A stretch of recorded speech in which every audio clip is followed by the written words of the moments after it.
Hello guys, সবাই কেমন আছো? আশা করি সবাই ভালো আছো। আমি তোমাদের কিচেন স্টুডিও বাংলা আজকের রেসিপি নিয়ে এসেছি। ছোট রুই মাছ দিয়ে লতি দিয়ে অসাধারণ এবং লোভনীয় একটি রেসিপি।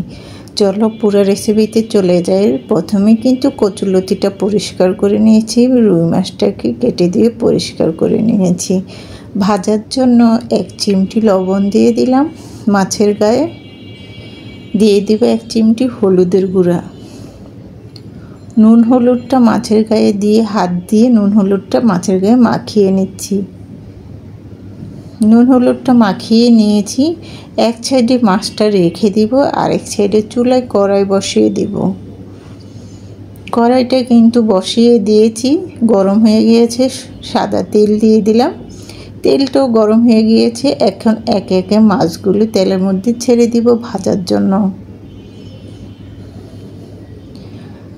ভাজার জন্য মাছটা দিয়ে নিয়েছি তেলের মধ্যে। মাছটা খুব টাটকা ছিল এবং তরতাজা মাছ দিয়ে যে কোনো তরকারি রান্না করলে খেতে খুবই ভালো লাগে। বিশেষ করে কচুরলতি রান্না করলে খেতে কিন্তু অসাধারণ লাগে। মাছগুলি এক পিঠ ভাজা হয়ে গিয়েছে, উল্টিয়ে দিয়েছি। 2 পিঠ মাছই লাল করে ভেজে নিয়েছি। এখন তুলে নিব। মাছ ভাজাটা তুলে নিলাম। এই কড়াইতে তরকারিটা বসিয়ে দিব। মাছ ভাজাগুলো এক সাইডে রেখে দিলাম। কিছু পেঁয়াজ কুচি দিয়ে দিলাম তেলের মধ্যে। পেঁয়াজটা একটু নেড়ে ছেড়ে কিছুক্ষণ ভেজে নিচ্ছি।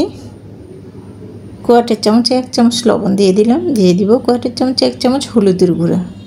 দিয়ে দিব কোয়াটার চামচ 1 চামচ মরিচের গুঁড়া। ঝালটা একটু বেশি দিলে কচুরলতিতে ভালো লাগবে। আর দিয়েছি 1/2 চামচ আদা রসুন বাটা। মশলাগুলি কিন্তু তেলের মধ্যে খুব ভালো করে নেড়েচেড়ে ভেজে নেব। আমি কিন্তু পানি দিয়ে মশলাটা কষাবো না। এই মশলাটা ভাজার মধ্যে দিয়ে দিব কচুরলতিটা। কচুরলতিটা যদি এভাবে রান্না করে খেয়ে থাকো তাহলে কিন্তু কচুরলতিটা ঝরঝরা থাকবে এবং একটুও গলায় ধরবে না, মানে গলা চুলকাবে না। এই মশলার মধ্যে কিন্তু খুব ভালো করে নেড়েচেড়ে আমি কচুরলতিটাকে কষিয়ে নেব। আমি কিন্তু একটুকু এখনও পানি দিইনি, আর পানিটা এখন দিব না। খুব ভালো করে কষানোর পরে তারপর পানিটা ব্যবহার করব। তাহলে কিন্তু কচুরলতিটা খেতে খুবই ভালো লাগবে। মশলাগুলো কিন্তু নিচে বসে যাচ্ছে, তারপরেও পানি দিচ্ছি না, কারণ কচুরলতিটা 50% এইভাবে করে সিদ্ধ করে ফেলবো নেড়েচেড়ে। খুব ভালো করে নেড়েচেড়ে কষিয়ে নিয়েছি। এখন কিন্তু পরিমাণ মতো পানি দিয়ে দিলাম। পানিটা দিয়ে একটু আলতো করে নেড়েচেড়ে জাল করে নেব, মানে বলকটা আসা পর্যন্ত অপেক্ষা করব। তার আগে ভেজে রাখা মাছগুলি দিয়ে দিলাম। ভেজে রাখা মাছগুলি দিয়ে একটু আলতো করে নেড়েচেড়ে মিশিয়ে নিচ্ছি।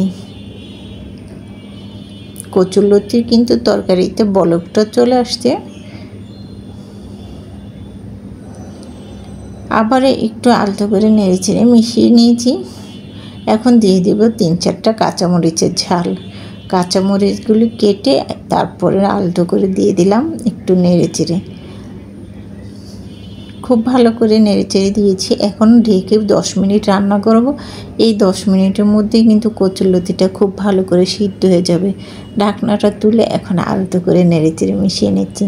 তরকারিটা কিন্তু পড়াই হয়ে আসছে, লতিগুলি কিন্তু সিদ্ধ হয়ে গিয়েছে। এখন দিয়ে দিব কোয়াটার চামচের 1/2 চামচ ভাজা জিরার গুঁড়া। জিরার গুঁড়াটার কচুতে খেলে কিন্তু খুবই ভালো লাগে। জিরা গুঁড়াটা দিয়ে আলতো করে নেড়েচেড়ে একটু মিশিয়ে নিচ্ছি। রান্নাটা হয়ে গিয়েছে, চুলাটা অফ করে দেব। চুলাটা কিন্তু অফ করে দিয়েছি। চুলা থেকে এখন তরকারিটাকে নামিয়ে নেব। রুই মাছ দিয়ে কচুরলতিটা এভাবে রান্না করে খেতে কিন্তু অসাধারণ মজা। তরকারিটাকে নামিয়ে নিয়েছি। একটা মিশ্রণ বলে বেড়ে দেখাচ্ছি কতটা সুন্দর এবং লোভনীয় হয়েছে। না খেলে মিস করবে। এইভাবে করে তোমরা যে কোনো তরকারি, যে কোনো মাছ দিয়ে রান্না করে খেতে পারো। কচুরলতি দিয়ে খেতে খুবই ভালো লাগবে এবং খুবই একটা মজাদার রেসিপি। আমার রেসিপিটা যদি ভালো লেগে থাকে প্লিজ আমার ইউটিউব চ্যানেলটা লাইক এবং লাল বাটনটা টিপ দিয়ে দেখবে, তাহলে নিত্য নতুন রেসিপিগুলি তোমাদের বাড়ি প্রথম পৌঁছে যাবে।